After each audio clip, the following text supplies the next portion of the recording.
Hello friends, good morning. இன்றைக்கி பிரேக்ஃபாஸ்ட்டுக்கு குழா புட்டு தான் செய்ய போகிறேன். இது வந்து கடையில் வாங்கின புட்டுப்பொடி தான்.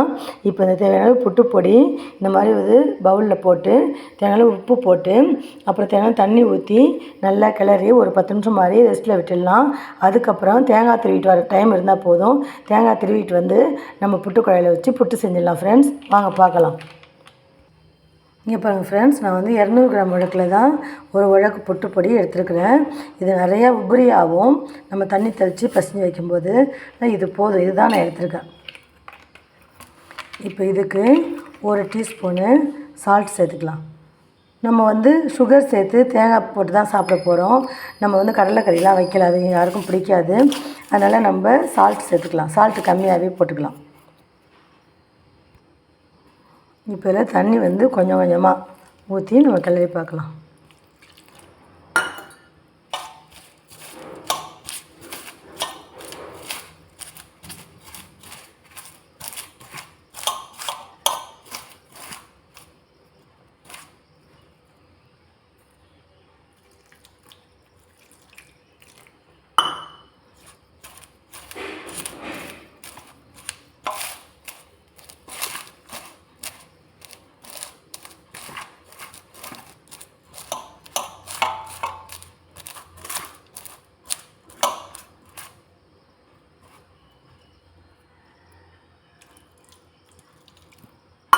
இந்த நம்ம ஊற்றுற தண்ணியெல்லாம் அப்சர்வ் பண்ணிவிடும்.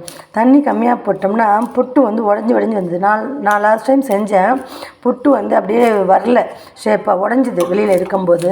அதுக்கு தான் அவங்க சொன்னாங்க, இந்த மாஹி ஃப்ரெண்டு, குழைச்சல் பத்தலைன்னு சொன்னாங்க. இப்போ கரெக்டாக இருக்குது. 1 கிளாஸ், அதாவது 200 கிராம் பொடிக்கு 200 மில்லி தண்ணி வந்து கரெக்டாக இருக்குது.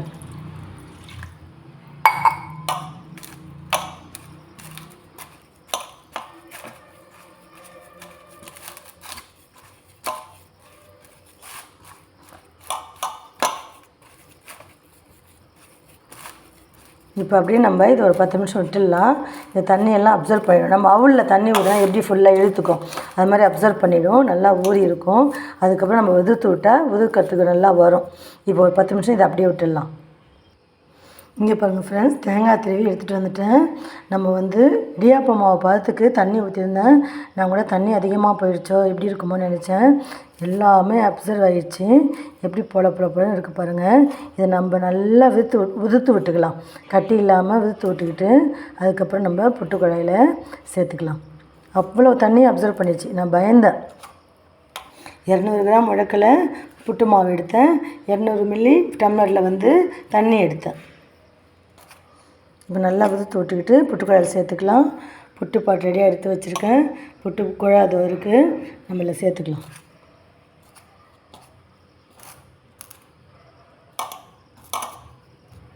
நல்லா கட்டி இல்லாமல் ஊற்றி விட்டுக்கலாம். இந்த மாதிரி கையால் பிடிக்க முடியுது. ஊற்றி விட்டால் உதிரணும். அடுப்பத்தை வச்சு புட்டுப்பாட்டில் தண்ணி ஊற்றி கொதிக்க வச்சுருக்கேன். இப்போ வந்து நம்ம புட்டு குழாயில் புட்டு மாவை நிரப்பிக்கலாம். புட்டு குழாயில் இந்த தட்டை போட்டுக்கலாம்.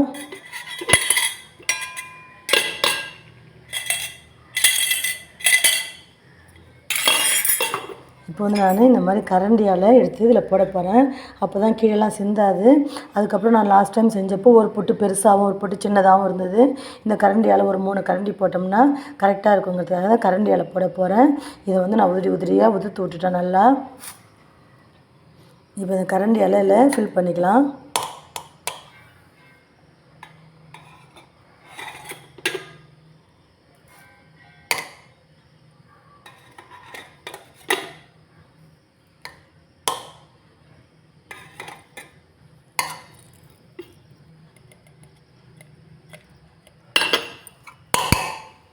தேங்காவும் இந்த கரண்டியால் எடுத்து நம்ம போட்டுக்கலாம். கீழெல்லாம் சிந்தாமல் இருக்கும்.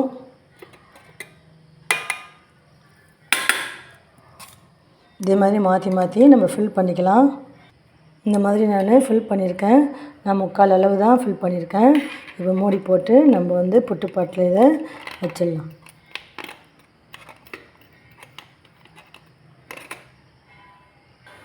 புட்டு பாட்டில் புட்டு குழைய வச்சாச்சு. இது ஒரு 5 நிமிஷம் இருக்கட்டும். அப்போ தான் நல்லா சாஃப்டாக நல்லா இருக்கும், எடுக்கிறதுக்கும் உடையாமல் வரும். பார்க்கலாம். புட்டு ஒரு 5 நிமிஷம் மாதிரி வெந்துருச்சு. நல்லா ஆவி வருது பாருங்கள். இந்த ஸ்டேஜில் நம்ம ஆஃப் பண்ணி புட்டு எடுத்துடலாம். அடுப்பு ஆஃப் பண்ணிட்டேன். இப்போ புட்டு இறக்கி எடுத்துடலாம். புட்டை வந்து குழாயிலேருந்து இந்த கம்பி வச்சு எடுத்துடலாம். உங்களுக்கு எல்லாருக்குமே இந்த புட்டெல்லாம் செய்ய தெரியும். ஆனால் நான் இப்போ 3rd டைம் தான் செய்கிறேன். ஃபஸ்ட்டு நான் செய்யும்போது என்ன பண்ணேன்னா, ஆவி வரல விசில் வரும்னு நினச்சிக்கிட்டேன் நான். பால் குக்கர் மாதிரி விசில் வரலன்னு விட்டு அப்படியே வெடித்து வெளியில் வந்து எல்லா புட்டும் அந்த மாதிரி ஆச்சு. 2வது தடவை செய்யும்போது உடஞ்சி வந்தது. இப்போ 3வது தான் செய்கிறேன். நான் என்ன மிஸ்டேக் பண்ணுறேன், எப்படி செய்யணும் நீங்கள் எனக்கு சொல்லுவீங்களே கமெண்ட்ஸில். அதுக்காக தான் நான் அதை காமிக்கிறேன். இப்போ நான் இதை எடுத்துடுறேன். இன்றைக்கி நான் ஒரு வழியாக சக்ஸஸ்ஃபுல்லாக புட்டு செஞ்சுட்டேன். இந்த புட்டு வந்து நல்லா இருக்குதா, நல்லா செஞ்சுருக்கலான்னு நீங்கள் கமெண்ட்ஸில் சொல்லுங்கள். தேங்காய் வந்து ரொம்ப கம்மியாக போட்டிருக்கேன்னு தெரியுது. நீங்கள் எனக்கு இது நல்லா இந்த வீடியோ பிடிச்சிருந்தா லைக் பண்ணுங்கள், ஷேர் பண்ணுங்கள், கமெண்ட்ஸ் பண்ணுங்கள். ப்ளீஸ் என் சேனலை சப்ஸ்கிரைப் பண்ணுங்கள், பெல் பட்டனை ப்ரெஸ் பண்ணுங்கள். அப்போ தான் நான் போடுற வீடியோ உடனுக்குடன் நோட்டிஃபிகேஷன் வரும். தேங்காய் கம்மியாக இருந்தால் நம்ம வீட்டு விட்டு சாப்பிடும்போது நம்ம கொஞ்சம் தேங்காய் சேர்த்துக்கலாம். Thank you, by.